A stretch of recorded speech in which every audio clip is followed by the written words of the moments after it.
कहने के लिए तो बॉलीवुड हर साल सैकड़ों मूवीज रिलीज करता है, लेकिन कुछ ही ऐसे मूवीज होता है जो सारे मूवीज को देखने के बाद तुम याद रखना चाहते हो। मतलब ज्यादातर मूवीज ही होते हैं देखो और भूल जाओ, मतलब टोटली टाइम पास। और ये निकिता रॉय नाम की ये मूवी भी वैसे ही होते हैं, देखो टाइम पास भूल जाओ। और मुझे बिल्कुल भी लगता नहीं कि इस मूवी को देखने के लिए तुम लोग थिएटर जाने वाले हो, और इसी कारण से इस मूवी के बारे में जो भी कच्चा चिट्टा है मैं आपके सामने पेश करता हूँ। तो अगर तुम इस मूवी को देखना चाहते हो, स्पॉइलर से दूर रहना चाहते हो, तो इस वीडियो से भी दूरी बना के रखो। मूवी की शुरुआत में हम लोग देख पाते हैं निकिता रॉय की भाई को, जो काफी ज्यादा डर में होता है। और जब इंसान डर में रहता है काफी ज्यादा स्टूपिड चीजें करता है, क्योंकि ऑब्वियसली तुम नर्वस होने के चलते काफी ज्यादा बेवकूफ चीजें करने लगते हो। जैसे कि तुम मान लो तुम्हारे हाथ में गन है और सामने कोई क्रीचर है, जो क्रीचर तुम्हें किल करना चाहता है, तो तुम क्या करोगे? तो शायद से तुम गोली चलाओगे उस क्रीचर के ऊपर, लेकिन नहीं, एक गोली नहीं चलाता, एक गन को ही फेंक देता है। और यहाँ से नर्वसनेस के चलते यहाँ से भागने की कोशिश करता है। भागते भागते सीढ़ियों से गिर जाता है, उसे चोट लगता है, फिर घर के ही बाहर चले जाता है। उसके बाद कार स्टार्ट करता है, देन कार लेकर भागना शुरू कर देता है। और कार लेकर कहाँ भाग रहा है मुझे नहीं पता, लेकिन ये सब के बीच में भी वो वॉइस रिकॉर्ड करता है। आई मीन अगर तुम्हें लग रहा है कि तुम मरने वाले हो तो तुम किसी को कॉल करोगे यार। लेकिन खैर,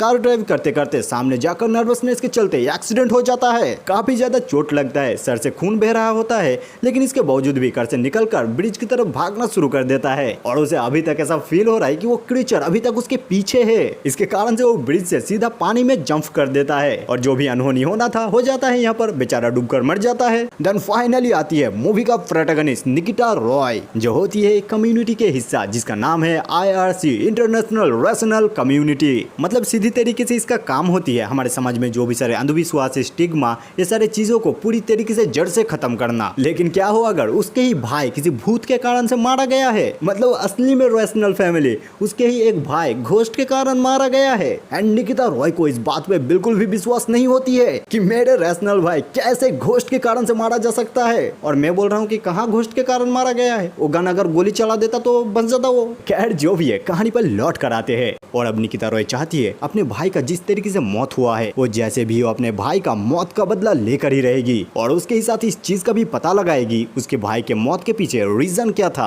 यहाँ पर निकिता रॉय को पता चलती है कि उसके भाई अमरदेव नाम की एक बाबा के ऊपर रिसर्च कर रहा था, और यहाँ से निकिता रॉय के संदेह अमरदेव बाबा के ऊपर पूरी तरीके से डाइवर्ट हो जाता है। जरूर से उसके भाई के मौत के पीछे उसी बाबा का ही कुछ न कुछ तो लोचा है। तो यहाँ पर निकिता रॉय अपने और अपने बॉयफ्रेंड का मुंह उठाती है और चला जाती है बाबा के पास। बाबा के पास जाकर समझने की कोशिश करती है कि ये सारा चल क्या रहा है। लेकिन यहाँ पर आकर वही सारे जादू टोना, वही सारे मिरेकल, वही सारे मैजिक, वही सारे फैंटेसी, ये सारा चीजें देखने के लिए मिलता है। निकिता रॉय यहाँ से उठकर चली जाती है, और उसके साथ उसका बॉयफ्रेंड भी। और ये चीज देख लेता है बाबा, और बाबा का दिमाग घूम जाता है कि जो साला मरा है उसका बहन यहाँ पर क्या कर रहा है। तो यहाँ पर बाबा क्या करता है, निकिता को और उसके बॉयफ्रेंड को अंदर बुलाता है और समझाने की कोशिश करता है। आई मीन समझाना मतलब तुम समझो उस तरीके के समझाना। यहाँ पर बाबा निकिता के साथ बहुत ही अच्छी तरीके से बात करता है, लेकिन निकिता बहुत ही रूटली, बहुत ही सैवेज वे में बाबा को रिप्लाई करती है, और यहाँ तक ये तक बोल देती है अपने भाई के मौत के लिए बाबा को ही दोषी मानती है। निकिता का पूरा ही 100% संदेह बाबा के ऊपर ही है। और इस चीज जानकर बाबा तो बोलते हैं अबे कौन है ये, इसे ले जाओ। और यहाँ पर बाबा क्रोधित होकर निकिता को अभिशाप देती है,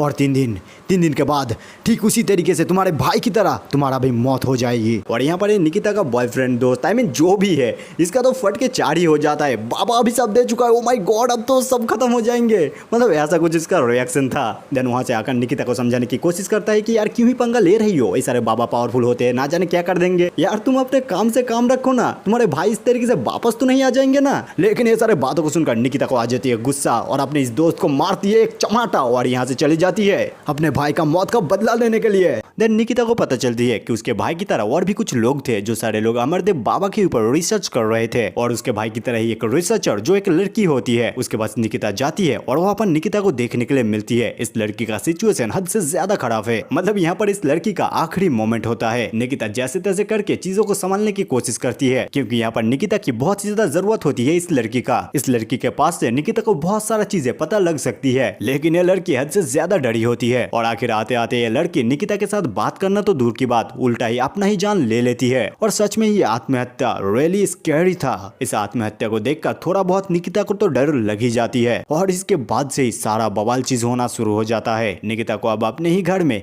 कुछ अजीब सा आवाज सुनने के लिए मिलती है, एंड वो सारे साउंड सच में ही डरावना होता है, एंड निकिता के चेहरे पर वो डर दिखता भी है। लेकिन खैर Nikita is a brave girl, वो ये सारी चीजों से भी पीछे नहीं हटती है, वो अपना काम जारी रखती है। कैसे भी हो उसे से पता लगाना है उसका भाई का मौत किस तरीके से हुआ है। निकिता फिर से और एक बार उस लड़की के घर में जाती है जो लड़की आत्महत्या कर चुकी थी और यहाँ पर आते ही निकिता के साथ बहुत ही डरावना मोमेंट होना शुरू हो जाता है। हम ऑडियंस भी उस क्रीचर को देख पाते हैं जो क्रीचर सभी लोग को खा रहा था और वो क्रीचर भी निकिता को फॉलो करना शुरू कर देती है और निकिता भी यहाँ से भागना शुरू कर देती है। लेकिन यहाँ पर निकिता अपने भाई की तरह कोई गलती नहीं करती है। निकिता उस क्रीचर के ऊपर गोली चला देती है लेकिन वो गोली उस क्रीचर को नहीं लगता है बल्कि उस क्रीचर को आर पार होकर दीवार में जाकर वो गोली लगता है। And it's not make any sense, अगर वो क्रीचर उस जगह पर है तो उस क्रीचर को गोली लगना चाहिए। टाइम के साथ निकिता की हालत और भी ज्यादा खराब होने लगती है, मानो कि वो धीरे धीरे बीमार होने लगती है, वो कमजोर पड़ने लगती है। लेकिन ये निकिता का जो भी दोस्त था या बॉयफ्रेंड था इसे एक बहुत ही खास चीज का पता चलता है। दरअसल ये एक इंटरनेट सेलेब होता है, इसके कारण से ये हर टाइम हर जगह पर ब्लॉग वीडियोस बनाना शुरू कर देता है और इसी तरीके से ये जब निकिता के साथ भी होता था तब वे छोटा मोटा वीडियोस बनाया करता था और उसी वीडियो में इसे मिल जाता है एक इन्फॉर्मेशन। देने पता लगा लेता है एक सीक्रेट लैब के बारे में जिस लैब के अंदर इस तरीके का एक ड्रग्स को बनाया जाता है जिस ड्रग्स के मदद से लोग को हेलुसिनेट किया जा सकता है। लेकिन खैर वो बाबा निकिता को ड्रग्स दिया कैसे, तो इसका जवाब है निकिता जब उस बाबा के आश्रम पे गई थी